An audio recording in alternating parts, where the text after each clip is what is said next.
नमस्कार दोस्तों, मैं रविंद्र सोलंकी आप सभी लोगों का स्वागत करता हूं परीक्षा 247 में। और दोस्तों, आज जो हम टॉपिक करने वाले हैं वो करेंगे भारत का प्रधानमंत्री। पिछली लास्ट क्लास में दोस्तों हमने भारत के उपराष्ट्रपति को कंप्लीट किया था और आज हम करने वाले हैं प्रधानमंत्री। तो सबसे पहले दोस्तों मैं बता दूं कि प्रधानमंत्री और मंत्रिपरिषद हम पढ़ने वाले हैं आर्टिकल 74 और 75 में। जैसा कि आपको पहले से ही स्क्रीन पर दिख रहा होगा कि हमारे सबसे लोकप्रिय हमें दिखाई दे रहे हैं और हमें प्राइम मिनिस्टरों की लिस्ट, जिसकी हम बाद में बात करेंगे।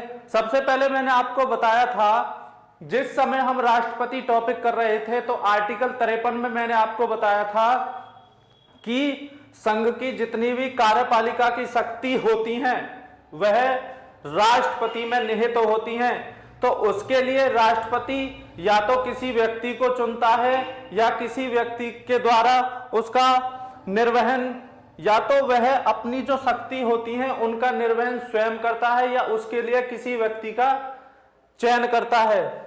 तो करते हैं कंटिन्यू।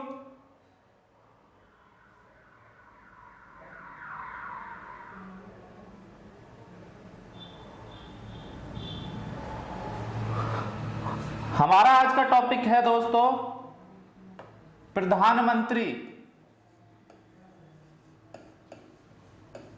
और उसकी मंत्रिपरिषद, जिसे हम पढ़ेंगे आर्टिकल 74 और 75 के अंतर्गत। सबसे ही पहले दोस्तों हमारा आर्टिकल है 74।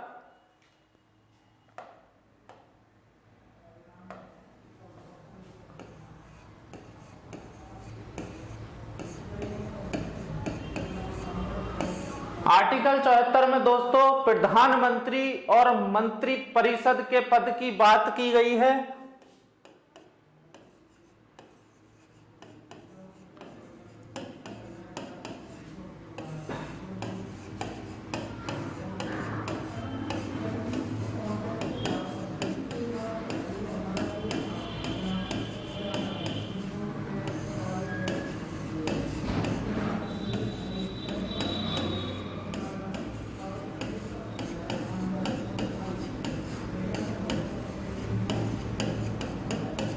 आर्टिकल 74 में प्रधानमंत्री और मंत्रिपरिषद के पद की बात की गई है दोस्तों, साथ ही साथ नोट करते रहना।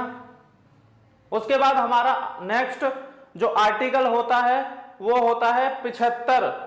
सबसे पहले हम 75 में करेंगे आर्टिकल 75 ए की बात।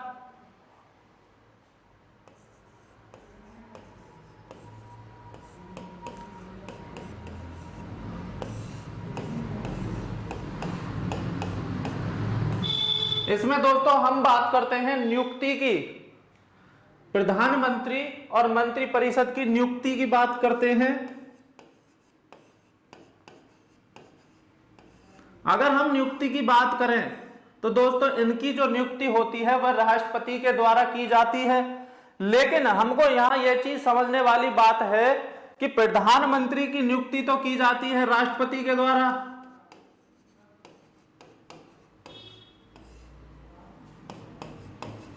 लेकिन जो मंत्रिपरिषद होती है, जो उसके अन्य सदस्य होते हैं,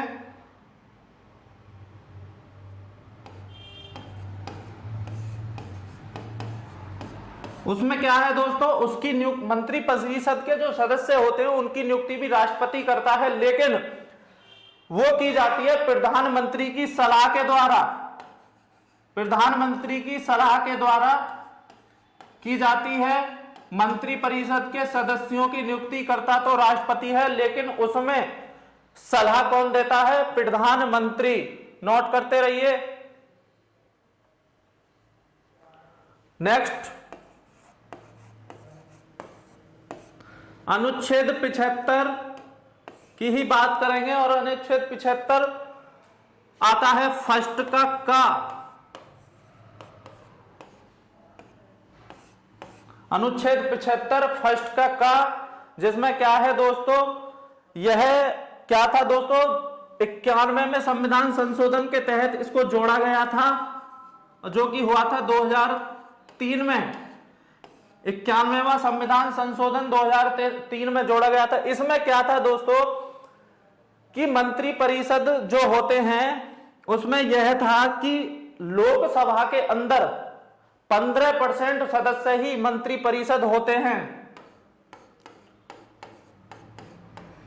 15% ही रखा जाएगा जो मंत्री परिषद के सदस्य हैं। ऐसा नहीं है कि जैसे अभी वर्तमान समय में 543 लोकसभा सदस्य हैं, तो ऐसा नहीं है कि पूरी प्रधानमंत्री ही चाहे तो 543 रख लेगा, ऐसा नहीं है। वो 15% सदस्य अपनी मर्जी से रख सकता है, लोकसभा में अपने दोस्त रख सकता है, अपने रिलेटिव जो भी हो सकते हैं। 15% सदस्य प्रधानमंत्री मंत्री परिषद के लिए चुन सकता है। अगर समथिंग हम इसका 15% देखें तो लगभग 81 जो सदस्य हैं उन्हें प्रधानमंत्री अपनी मर्जी से किसी भी पद के लिए चुन सकता है। लेकिन क्या है दोस्तों कि 81 से कम भी हो सकते हैं, ऐसा नहीं है कि 81 होने चाहिए, 40 भी हो सकते हैं, 50 भी हो सकते हैं, 30 भी हो सकते हैं। नोट कर लीजिए।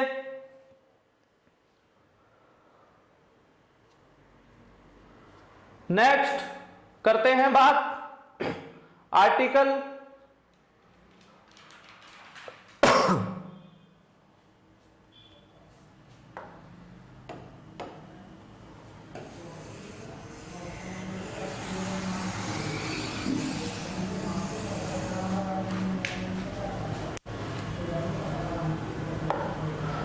दोस्तों, जब हमने आपसे बात की थी नियुक्ति की, तो मैं उसमें आपको एक बात बता दूं कि लोकसभा के अंदर जब लोकसभा का चुनाव होता है तो दो सदन यानी कि दो पार्टियां आमने सामने होती हैं, तो किसी एक को पूर्ण बहुमत मिलता है। जैसे पूर्ण 543 में से अगर किसी पार्टी को पूर्ण बहुमत चाहिए तो 272 सीटें जीतनी अनिवार्य होती हैं। अब अगर 272 सीटें, जैसे अब मैं बीजेपी की बात करूं तो बीजेपी को पूर्ण बहुमत मिला था, लगभग 303 सीटें मिली थी। तो 303 सीटों पे से 272 चाहिए पूर्ण बहुमत के लिए। लेकिन होता क्या है कि जो 272 सदस्य होते हैं उनमें क्या होता है, बहुमत वाली पार्टी जो होती है सदन में लोकसभा में एक नेता चुनती है।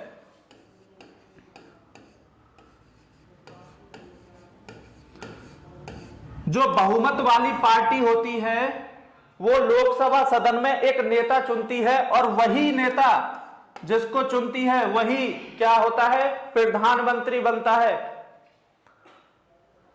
वही क्या होता है, प्रधानमंत्री, उसको ही बनाया जाता है, उसकी ही नियुक्ति की जाती है प्रधानमंत्री पद के लिए। इसको मैं एक बार फिर आपको रिपीट कर देता हूं कि जैसे लोकसभा का चुनाव होता है 543 सीटों पर, उसमें अगर कोई दो पार्टियां आमने सामने हैं तो एक पार्टी को पूर्ण बहुमत के लिए 272 सीटें जीतना अनिवार्य है। और जो पार्टी जीतती है पूर्ण बहुमत से उसको सदन में वह एक अपना प्रमुख नेता चुनती है और वही नेता क्या होता है दोस्तों, प्रधानमंत्री, और उसको ही नियुक्त कर दिया जाता है प्रधानमंत्री पद के लिए। नोट कीजिए इसे।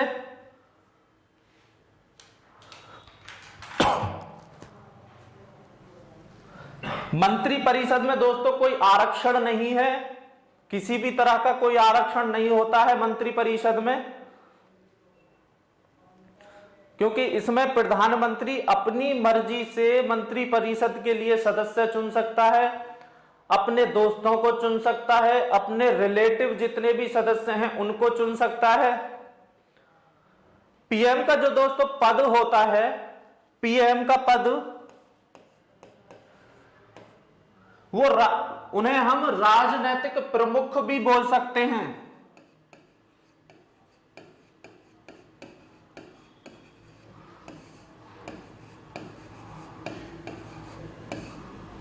राजनीतिक प्रमुख होता है पीएम।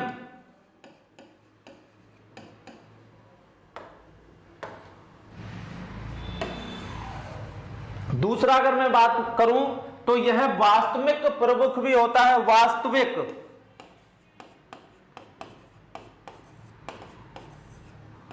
वास्तविक प्रमुख भी होता है।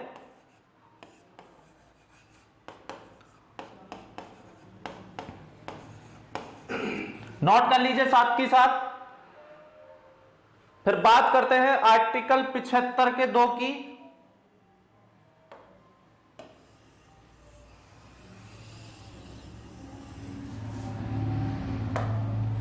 नेक्स्ट है दोस्तों हमारा आर्टिकल 75(2).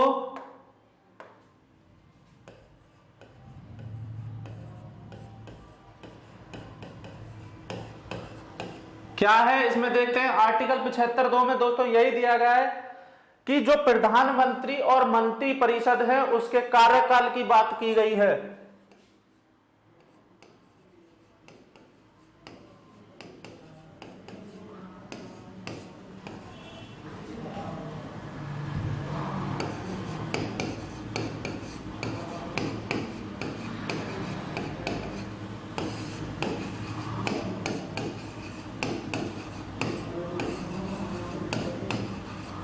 अब जब दोस्तों हम आर्टिकल 75(2) के तहत प्रधानमंत्री और मंत्री परिषद की कार्यकाल की बात करते हैं तो वहां एकदम स्टूडेंट्स के मन में, सभी बच्चों के मन में एक ख्याल आता है तुरंत कि प्रधानमंत्री का जो कार्यकाल होता है वो तो 5 वर्ष होता है। लेकिन मैं आपको यह बता दूं कि 5 वर्ष निर्धारित नहीं है, ऐसा कुछ नहीं है, क्योंकि ये जो प्रधानमंत्री होता है यह राष्ट्रपति के प्रसाद पर्यंत के पद पर काम करता है।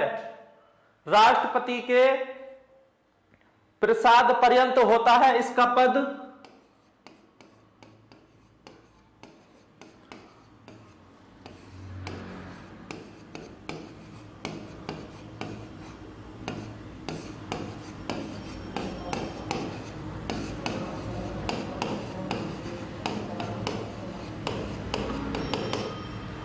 जो राष्ट्रपति हैं उन्हीं के प्रसाद पर्यंत होता है किसका, प्रधानमंत्री का पद। ऐसा नहीं है कि अगर सपोज कीजिए आप कि अगर कोई भी प्रधानमंत्री अपना बीच में इस्तीफा दे दे तो पूरी तरह क्या होता है, लोकसभा भंग हो जाती है। अगर लोकसभा, अब यहां पे एक क्वेश्चन बनता है जो कि आपको कमेंट में बताना है, मैंने आपको थोड़ा ये बता ही दिया है। जैसे प्रधानमंत्री होता है, अगर भारत के प्रधानमंत्री अपने पद से इस्तीफा दे देते हैं, पद से इस्तीफा देने के बाद तो दोस्तों आपको कमेंट में यह जवाब बताना है कि जो मंत्री परिषद के सदस्य हैं क्या वह भी, उनका भी यह इस्तीफा होता है कि अगर प्रधानमंत्री अपने पद से इस्तीफा दे दें तो क्या जो मंत्री परिषद के जो सदस्य हैं तो क्या उनका भी यह इस्तीफा होता है। यह आपको कमेंट में जरूर बताना है और इसे आप नोट डाउन कर लीजिए अनुच्छेद 75(2) को। फिर बात करते हैं अनुच्छेद 75(3) की।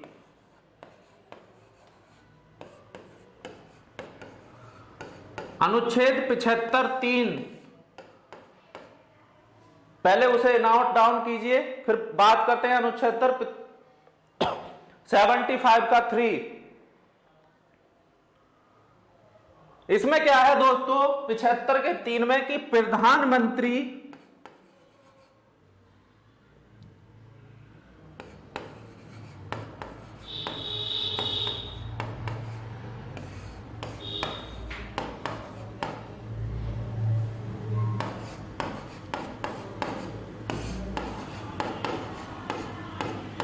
इसमें यह दिया गया है कि जो 75 के 3 में प्रधानमंत्री और मंत्री परिषद होते हैं उनकी क्या जिम्मेदारी होती है।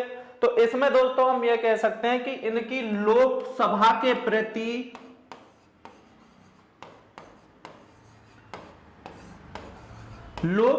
प्रति सामूहिक जिम्मेदारी होती है।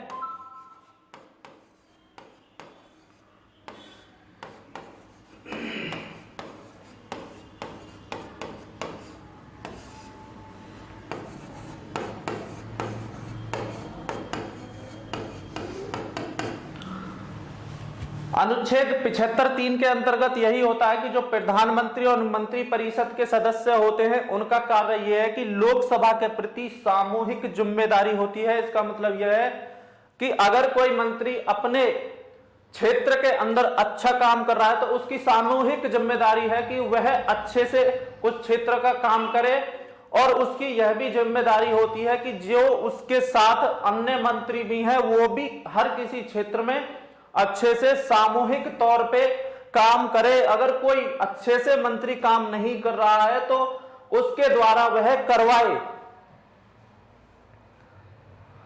हम बात कर रहे हैं देश का, यह एक सबसे महत्वपूर्ण पद है, क्योंकि देश के अंदर कोई अगर अच्छा काम होता है तो उसका क्रेडिट प्रधानमंत्री को जाता है। अगर देश के अंदर कोई गलत काम होता है तो तरह तरह की चर्चाएं होती हैं। यह सब प्रधानमंत्री के लिए ही होता है। और मैंने आपको बता भी दिया है कि पीएम जो होता है राजनीतिक प्रमुख होता है और वास्तविक प्रमुख भी इसे कहते हैं। अब बात करते हैं अनुच्छेद 75 का 4 की।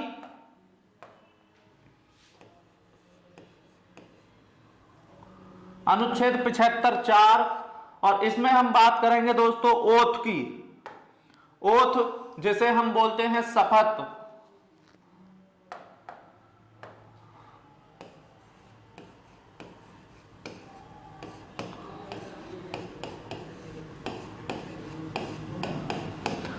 इसमें दोस्तों प्रधानमंत्री और मंत्री परिषद के शपथ की बात कही गई है।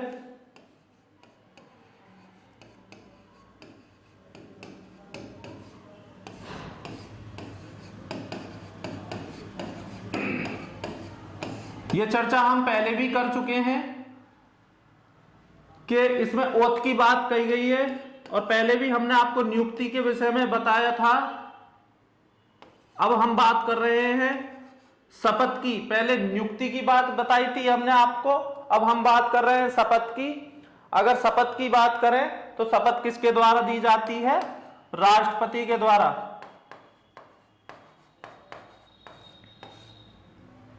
नोट डाउन कीजिए साथ के साथ। अनुच्छेद 75 का 4 प्रधानमंत्री और मंत्री परिषद की शपथ, ओथ जिसे हम इंग्लिश में बोलते हैं, और कौन दिलाता है? राष्ट्रपति।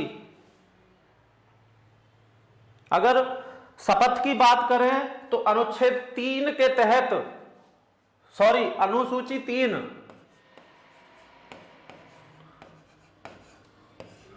अनुसूची 3 में दोस्तों शपथ का वर्णन मिलता है अनुच्छेद 3 में। और एक चीज में आपको यहां पर कंफ्यूजन नहीं होना चाहिए कि जो प्रधानमंत्री होता है और जो मंत्री परिषद होता है दोस्तों, वो दो तरह की शपथ लेते हैं। इसमें कंफ्यूजन आपको नहीं होना चाहिए। दो तरह की वो शपथ लेते हैं। पहली क्या है? पहली तो दोस्तों वो लेते हैं पद की शपथ, जो आप देखते होंगे। पद की जो शपथ लेते हैं ये राष्ट्रपति के सम्मुख, कि मैं कसम खाता हूं कि मैं उस जिसका नाम होता है वो नाम लेके कि मैं इस क्षेत्र में अच्छे से कार्य करूंगा। दूसरी दोस्तों क्या होती है? दूसरी होती है गोपनीयता की शपथ।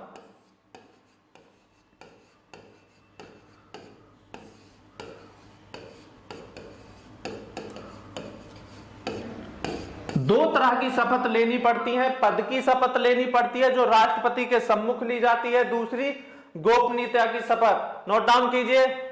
और इसका जो वर्णन है वो अनुसूची 3 के तहत दिया गया है। यहां पर दोस्तों एक मैं आपसे बात करूं कि जैसे लोकसभा में किसी पार्टी को पूर्ण बहुमत मिल जाता है। लोकसभा में अगर कोई पार्टी पूर्ण बहुमत ले लेती है, अगर वह चाहे तो किसी भी व्यक्ति को प्रधानमंत्री बना सकती है, चाहे वो राज्यसभा का व्यक्ति हो, चाहे वो लोकसभा का व्यक्ति हो। ऐसा कुछ नहीं है कि पूर्ण बहुमत अगर किसी पार्टी को मिल गया है तो लोकसभा सदस्य ही प्रधानमंत्री बनेगा, ऐसा कुछ नहीं है। अगर पार्टी को पूर्ण बहुमत है तो वह लोकसभा या राज्यसभा में से किसी भी व्यक्ति को अपना प्रधानमंत्री चुन सकती है।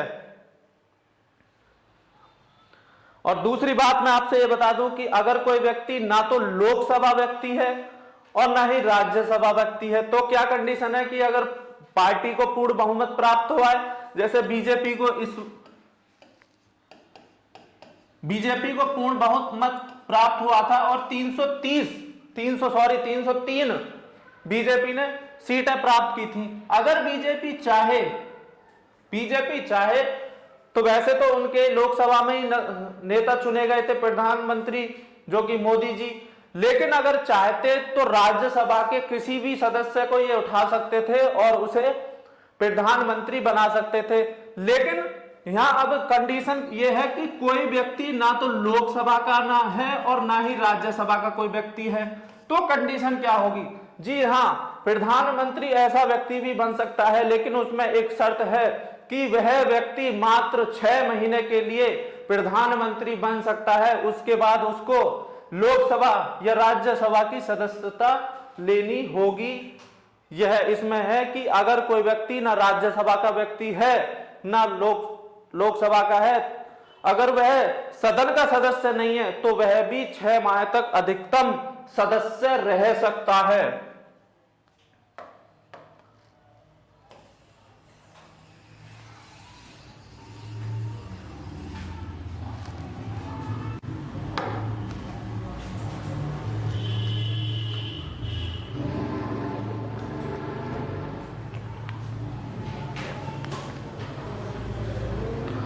दोस्तों अब बात करते हैं कि जो मंत्री परिषद और प्रधानमंत्री है उसके वेतन एवं भत्ते।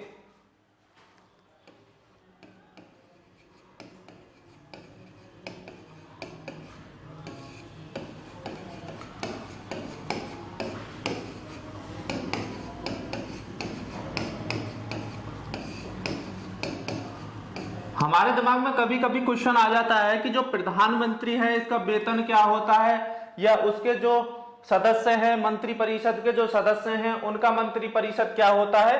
तो यह दोस्तों संसद द्वारा निर्धारित होता है। प्रधानमंत्री और मंत्री परिषद के जो सदस्य हैं उनका वेतन एवं भत्ते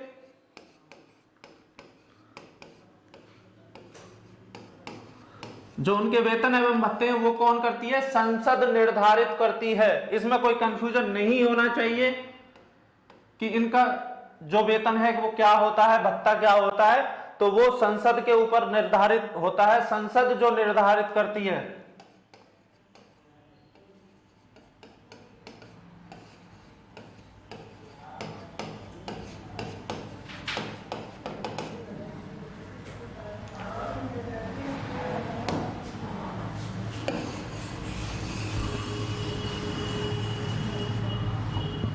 नोट डाउन कर लीजिए साथ के साथ।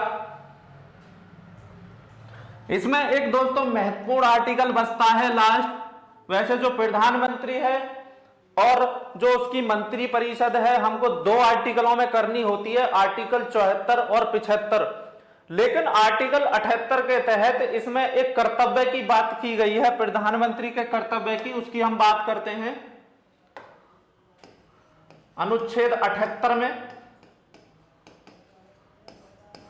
इसमें क्या है दोस्तों, प्रधानमंत्री का जो कर्तव्य है, मंत्री परिषद का जो कर्तव्य है वह यह कर्तव्य है कि जो वह काम करते हैं, जो प्रधानमंत्री काम करता है उस सारे काम की जानकारी वह राष्ट्रपति को देगा।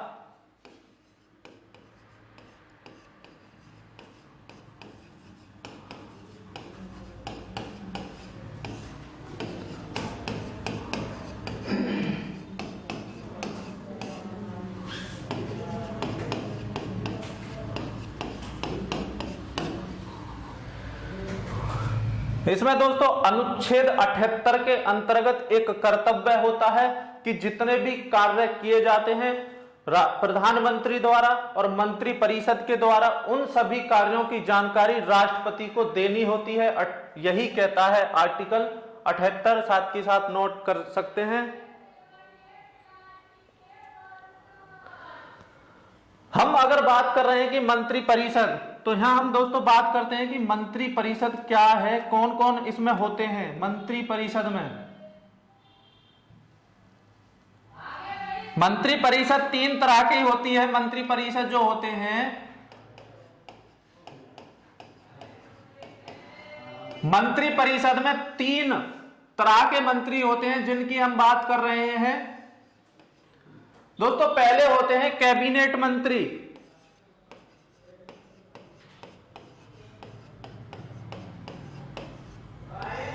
कैबिनेट मंत्री साथ के साथ नोट डाउन करते रहना। पहले होते हैं कैबिनेट मंत्री, दूसरे होते हैं दोस्तों राज्य मंत्री, राज्य मंत्री, और दोस्तों तीसरे होते हैं उपमंत्री।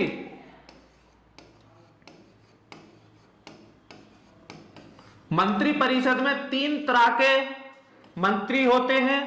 पहले कैबिनेट मंत्री, दूसरे राज्य मंत्री, और तीसरे होते हैं दोस्तों उपमंत्री।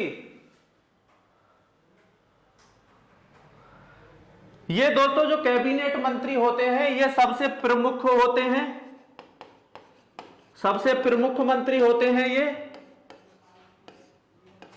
जैसे मैं बात करूं सबसे प्रमुख कैसे होते हैं, जैसे इनको मंत्रालय दे दिया जाता है। जैसे मंत्रालयों के प्रमुख अलग अलग बड़े बड़े जैसे गृह मंत्रालय इसी तरह से दे दिए जाते हैं, तो इन्हें हम बोलते हैं सबसे प्रमुख जो होते हैं कैबिनेट मंत्री। अगर अब मैं बात करूं राज्य मंत्रियों की, तो दोस्तों ये सहायक होते हैं। और सहायक किसके होते हैं? ये जो प्रमुख मंत्री हैं इन्हीं के ये सहायक होते हैं। जो राज्य मंत्री हैं ये सहायक होते हैं किसके? सबसे प्रमुख मंत्रियों के। और दूसरे इसी में अगर मैं बात करूं तो स्वतंत्र प्रभार होते हैं। स्वतंत्र प्रभार होते हैं सहायक, और दूसरा है स्वतंत्र प्रभार। और सबसे छोटे होते हैं दोस्तों उपमंत्री। हमने यही बात की मंत्री परिषद की। मंत्री परिषद में तीन प्रकार के होते हैं, सबसे प्रमुख, सहायक, स्वतंत्र प्रभार और उपमंत्री। साथ के साथ नोट कीजिए।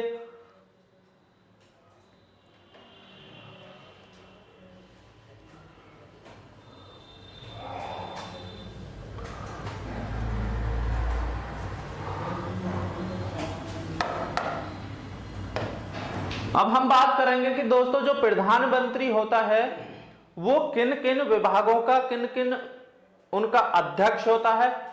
कुछ किसके विभाग के अध्यक्ष होते हैं प्रधानमंत्री?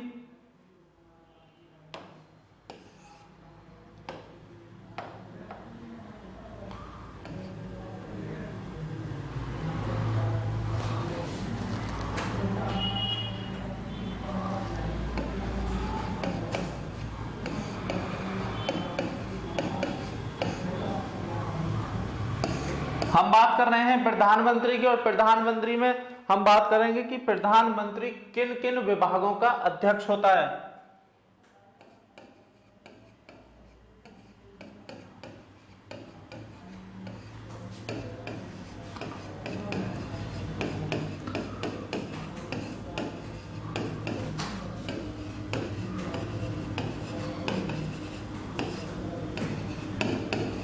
कभी कभी एग्जाम में ये क्वेश्चन बहुत ज्यादा पूछे जाते हैं। आपको पूछा गया होगा, जैसे दे दिया जाता है कि बताइएगा नीति आयोग का अध्यक्ष कौन है, तो इस तरह से क्वेश्चन आते हैं। तो सबसे पहले मैं बात करूं तो सबसे पहला ही होता है नीति आयोग। तो नीति आयोग के अध्यक्ष होते हैं कौन? प्रधानमंत्री।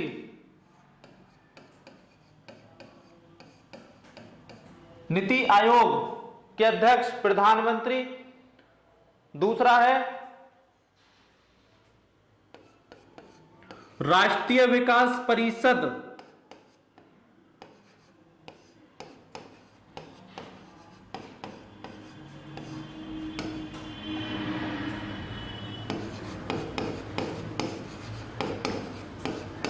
राष्ट्रीय विकास परिषद आयोग के जो अध्यक्ष हैं वो भी प्रधानमंत्री ही होते हैं। पहला नीति आयोग, दूसरा राष्ट्रीय विकास परिषद आयोग, और थर्ड की बात करें तो थर्ड है जनसंख्या नियंत्रण बोर्ड।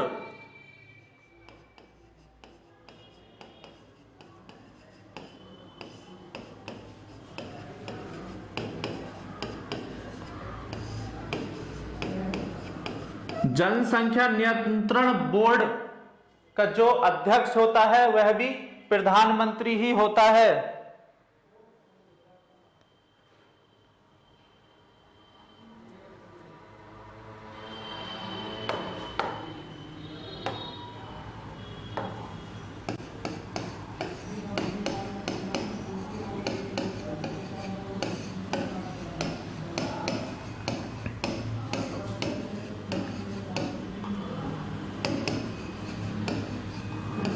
राष्ट्रीय आपदा प्रबंध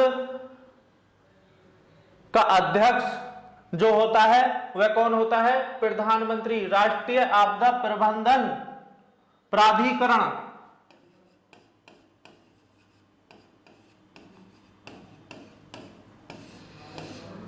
का अध्यक्ष जो होता है दोस्तों वह होता है प्रधानमंत्री। नेक्स्ट, वन्य जीव संरक्षण।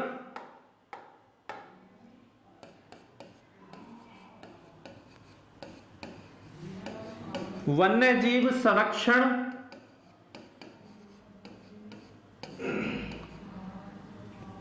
विभाग का अध्यक्ष कौन होता है? प्रधानमंत्री।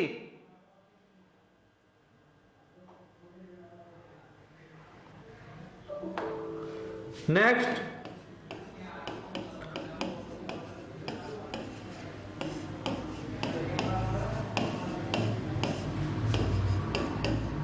राष्ट्रीय एकता परिषद का अध्यक्ष प्रधानमंत्री होता है।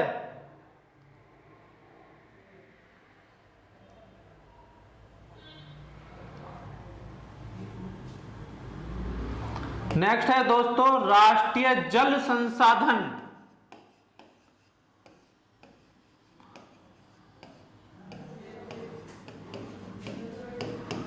राष्ट्रीय जल संसाधन का अध्यक्ष जो विभाग है उसके अध्यक्ष कौन? प्रधानमंत्री। नोट डाउन करते रहना साथ के साथ।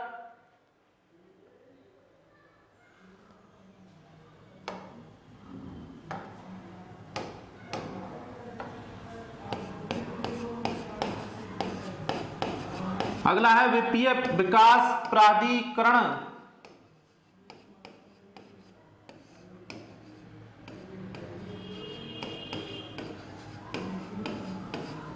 वित्तीय विकास प्राधिकरण का अध्यक्ष भी कौन होता है दोस्तों? प्रधानमंत्री। सबसे पहला नीति आयोग के अध्यक्ष की बात करें तो प्रधानमंत्री, दूसरा राष्ट्रीय विकास परिषद आयोग, थर्ड है जनसंख्या नियंत्रण बोर्ड के अध्यक्ष प्रधानमंत्री, राष्ट्रीय आपदा प्रबंधन प्राधिकरण के अध्यक्ष प्रधानमंत्री, वन्य जीव संरक्षण के अध्यक्ष प्रधानमंत्री और राष्ट्रीय एकता परिषद के अध्यक्ष प्रधानमंत्री होते हैं। और लास्ट में है दोस्तों वित्तीय विकास प्राधिकरण अध्यक्ष प्रधानमंत्री। आपको ये सारे के सारे दिखाई दे रहे होंगे। इन जो सारे के सारे दिए गए हैं विभाग, इनके अध्यक्ष होते हैं कौन? प्रधानमंत्री।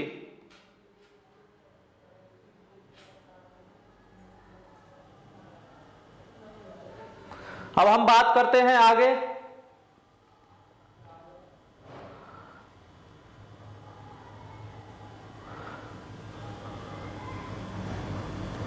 दोस्तों बात यह करते हैं कि अभी तक जितने भी हमारे प्रधानमंत्री बने हैं उनमें सबसे लंबा कार्यकाल रहा है पंडित जवाहरलाल नेहरू का।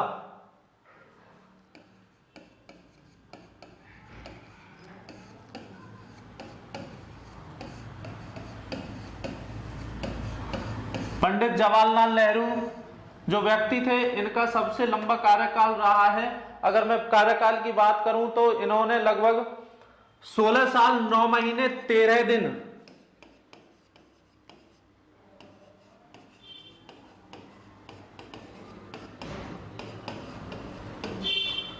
16 साल 9 महीने 13 दिन जवाहरलाल नेहरू भारत के प्रधानमंत्री रहे हैं और इन्होंने जो इनका कार्यकाल रहा है, भारत के सबसे लंबा कार्यकाल इन्हीं का रहा है। लगभग 47 से लेके 64 तक,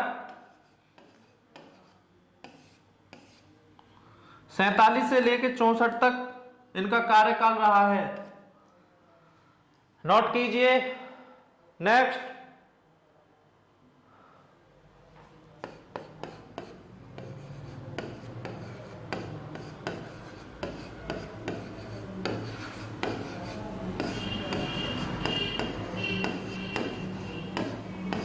देश की प्रथम महिला प्रधानमंत्री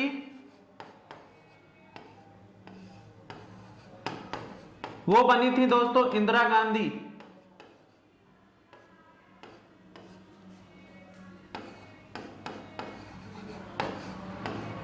देश की जो प्रथम महिला प्रधानमंत्री बनी थी वो बनी थी इंदिरा गांधी।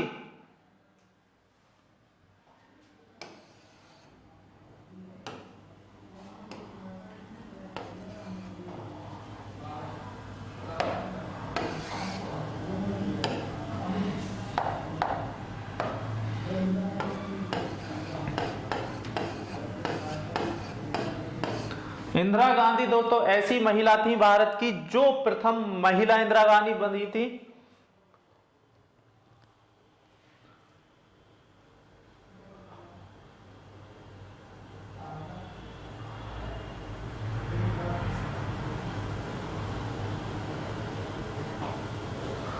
लेकिन दोस्तों जैसे मैंने आपसे पहले बात की थी कि अगर किसी पार्टी को पूर्ण बहुमत अगर प्राप्त होता है तो क्या राज्यसभा या लोकसभा, तो राज्यसभा का सदस्य जो होता है वह प्रधानमंत्री बन सकता है। जी हां, और इंदिरा गांधी जिस समय भारत की प्रथम महिला प्रधानमंत्री बनी थी उस समय ये राज्यसभा सांसद थी और उस समय कांग्रेस को पूर्ण बहुमत प्राप्त हुआ था और उन्होंने इंदिरा गांधी को प्रधानमंत्री बनाया था। तो इसमें आप ये याद रखने वाली बात है कि ये राज्यसभा सांसद थी और इन्हीं को प्रधानमंत्री बनाया गया था।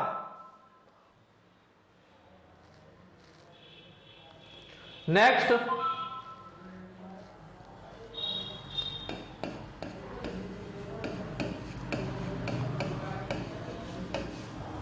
मोरारजी देसाई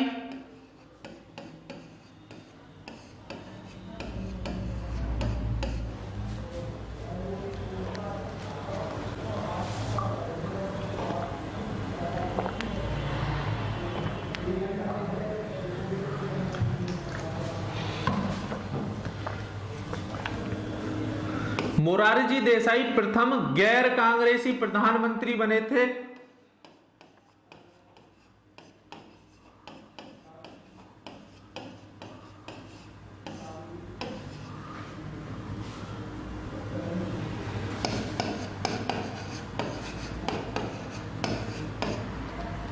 दोस्तों हम बात कर लेते हैं लिस्ट की कि कौन सा प्रधानमंत्री कब रहा और कब से कब तक रहे। अगर मैं अब तक के सबसे छोटे कार्यकाल की बात करूं तो अटल बिहारी वाजपेयी ऐसे व्यक्ति हैं जिनका सबसे कम कार्यकाल रहा। अटल बिहारी वाजपेयी की सरकार जिस समय बीजेपी में थे ये उस समय बनी अटल बिहारी वाजपेयी की सरकार, तो इनकी मात्र जो सबसे छोटा कार्यकाल है वो है दोस्तों 13 दिन। कभी कभी क्वेश्चन पूछ लिया जाता है कि ऐसे कौन से प्रधानमंत्री थे जिन्होंने सबसे कम दिन तक कार्य किया प्रधानमंत्री के पद पर, तो वो थे अटल बिहारी वाजपेयी जिन्होंने मात्र 13 दिन काम किया था।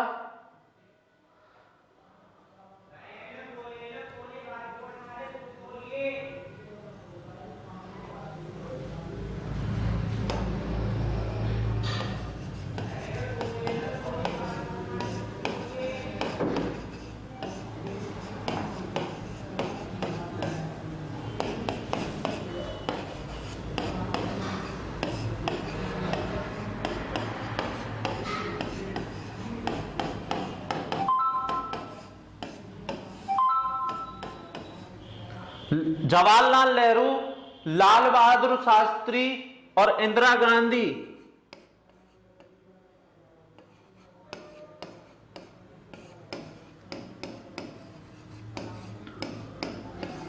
दोस्तों ये तीनों ऐसे प्रधानमंत्री थे जिनकी पद पर रहते हुए मृत्यु हुई थी।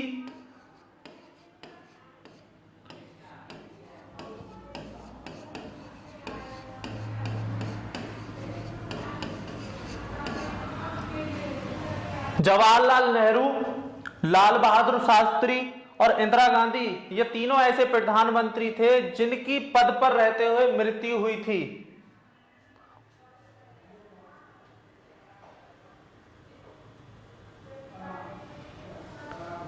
तो दोस्तों अब हम करते हैं जो भारत के प्रधानमंत्री कब से बने थे वहां से, और वर्तमान समय में हमारे जो नरेंद्र मोदी हैं 2020 में वहां तक की बात कि कौन सा प्रधानमंत्री कब बना। आइए उस चीज को करते हैं कंटिन्यू। आपको दिख रहे होंगे प्राइम मिनिस्टरों की जो लिस्ट है वो आपको दिख रही होगी। तो प्राइम मिनिस्टरों में सबसे पहले अगर हम बात करें तो हमारे जो पहले ही प्राइम मिनिस्टर थे, प्रधानमंत्री थे दोस्तों, वो थे जवाहरलाल नेहरू।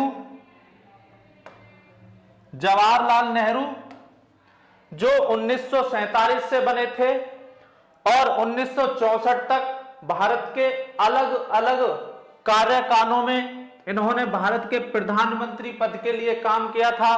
लगभग 16 महीने 9 माह और 13 दिन के समथिंग इन्होंने भारत के प्रधानमंत्री पद के लिए काम किया था। दूसरे दोस्तों आए थे गुलजारी लाल नंदा और इन्होंने मई 27 जून 1964 को ये भारत के प्रधानमंत्री बने। उसके बाद अगले बने थे लाल बहादुर शास्त्री जो 1966 से 64 से 1966 तक 2 वर्ष समथिंग 1964 से 1966 तक लाल बहादुर शास्त्री भारत के प्रधानमंत्री रहे। नेक्स्ट दोबारा ही फिर दोस्तों 2 बार कार्यवाहक के तौर पे काम किया था गुलजारी लाल नंदा ने, क्योंकि जवाहरलाल नेहरू की मृत्यु हो गई थी प्रधानमंत्री की पद पर रहते हुए। जब जवाहरलाल नेहरू की मृत्यु हो गई तो गुलजारी लाल नंदा को कार्यवाहक प्रधानमंत्री बनाया गया था। उसके बाद गुलजारी लाल नंदा के बाद फिर आ गए थे लाल बहादुर शास्त्री। जैसा कि मैंने अभी पीछे आपको बताया था कि 3 ऐसे प्रधानमंत्री पहले थे जवाहरलाल नेहरू, दूसरे लाल बहादुर शास्त्री और थर्ड पे दोस्तों इंदिरा गांधी। ये तीनों ऐसे प्रधानमंत्री थे जिनकी पद पर रहते हुए मृत्यु हुई। जब जवाहरलाल नेहरू की मृत्यु हुई तो इनका पद संभाला था गुलजारी लाल नंदा ने, और जब लाल बहादुर शास्त्री की मृत्यु हुई तो फिर से दोबारा गुलजारी लाल नंदा 1966 में एक बार फिर से प्रधानमंत्री बने कार्यवाहक। उसके बाद इंदिरा गांधी 1966 से 67 तक रही इंदिरा गांधी, और इनकी भी पद पर रहते हुए मृत्यु हो गई। उनकी जगह संभाली थी मोरारजी देसाई ने 1977 से लेके 1979 तक। उसके बाद अगले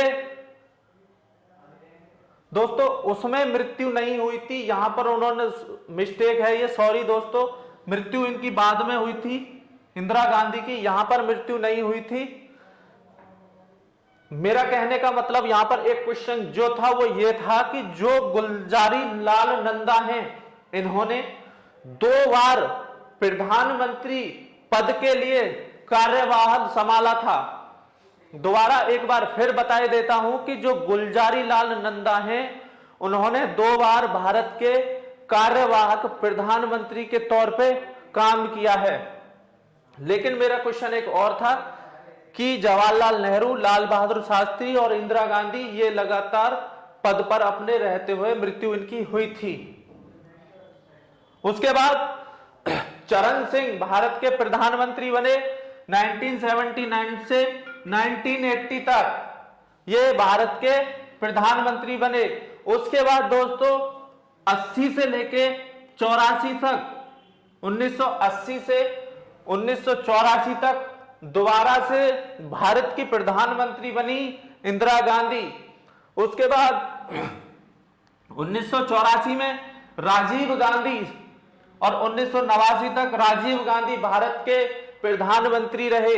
नेक्स्ट विश्वनाथ प्रताप सिंह 1989 से 1990 तक भारत के प्रधानमंत्री रहे। उससे नेक्स्ट दोस्तों चंद्रशेखर, उसके बाद पीवी नरसिम्हा राव 1991 से 1996 तक। और नेक्स्ट दोस्तों अटल बिहारी वाजपेयी, जो कि मैंने आपको बताया था 1996 में जब इनकी सरकार बनी थी समथिंग। उसके बाद एचडी देवगौड़ा 1996 में बने, 1997 तक रहे। उसके बाद इंदर कुमार गुलजार, इन्होंने प्रधानमंत्री का पद जो संभाला था 1997 से 1998 तक, यह भारत के प्रधानमंत्री के पद पर रहे। उसके बाद अटल बिहारी वाजपेयी 1998 से 2004 तक।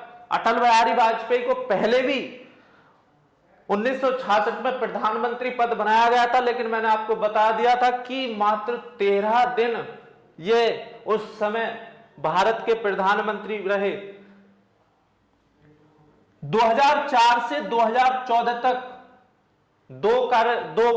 10 वर्ष इन्होंने भारत के प्रधानमंत्री के पद पे काम किया मनमोहन सिंह ने। और अभी प्रेजेंट टाइम में आप देख रहे होंगे कि जो नरेंद्र मोदी हैं वो 2014 से कंटिन्यू भारत के प्रधानमंत्री बने हुए हैं। दोस्तों आज हमने बात की थी भारत के प्रधानमंत्रियों की और आपको अच्छे से समझाया। अगर दोस्तों हमारी जो इंडियन पॉलिटी की क्लास है वो डेली शाम 4 बजे आती है, ये मैं आपको कंटिन्यू बोलता हूं, ज्यादा से ज्यादा लोग हमारी क्लास को देखने में जुड़े। अगर आपने अभी तक हमारे चैनल को सब्सक्राइब नहीं किया है तो सब्सक्राइब करें, अपने दोस्तों के साथ शेयर करें, क्योंकि आपकी जो परीक्षा है वो समथिंग 1 महीना बचा है। दिल्ली पुलिस के लिए मात्र 1 महीने अभी बचा है तैयारी के लिए, तो अच्छे से जुट जाइएगा। शाम को क्लास जरूर देखिएगा। मिलते हैं नेक्स्ट क्लास में, जब तक के लिए जय हिंद, वंदे मातरम।